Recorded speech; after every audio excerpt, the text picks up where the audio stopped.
It's a very, very intense, high-stakes relationship. If you were a fly on a wall in Thompson House and you listen to the complaints or read the cartoons about PhD students and their advisors, they're about relationships. They're not about the thesis.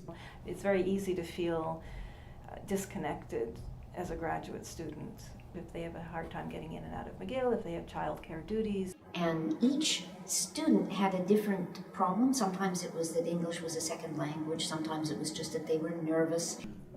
A student might have attention deficit disorder. You have to keep yourself motivated. You often are working alone for long stretches of time, and you're working on long-term projects. Students might not want to disclose because they feel that they will be regarded as inferior. Factor in cultural differences, differences in level of ability, differences in level of, differences in types of personality, and you can see how supervision is not a template ever. It's always a new beginning with each new student.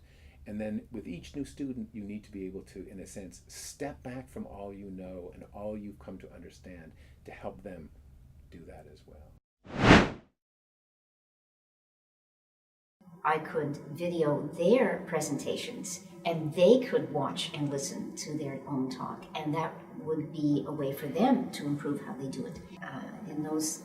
For those graduate students, it's been a really fantastic, universally applicable learning tool. If you have 6 different students who are all, say, I would be editing one chapter of a book project and another MA student would be editing another chapter, this allows you to really easily keep track of who's doing what to make sure that things are getting completed on the timeline. I think a lot of people know about Google Docs and how you can share a Word document or something like that. And you can work on that simultaneously with someone, or one of you can edit and the other one can see what's happening.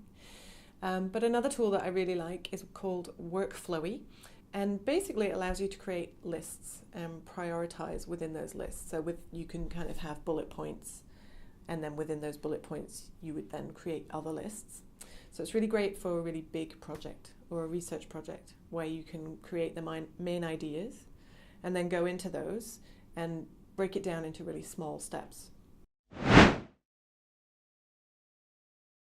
One really, really good thing for supervisors to do with students is to choose an article, for example, or a dissertation or a thesis that they think is really good. Like find one that somebody wrote for them years ago, or one that's in the library, or an article that's come out recently that they think is together look at that and say, what makes this good? Why is this good? What are the qualities of this particular piece of writing that make it an effective piece of writing? Students are very used to this. They're maybe more used to it than used to Skype than the professors are used to Skype, but in a way you're meeting a student on that student's ground. One of the things I encourage supervisors and students to do is to put on the agenda of the supervisory dyad the discussion of the relationship itself. Again, I think the main thing in the supervisory relationship is to have an ongoing commitment to meeting one another, and that can be done via Skype. I've had a good experience, and a lot of it has hinged on having a good relationship with my supervisor.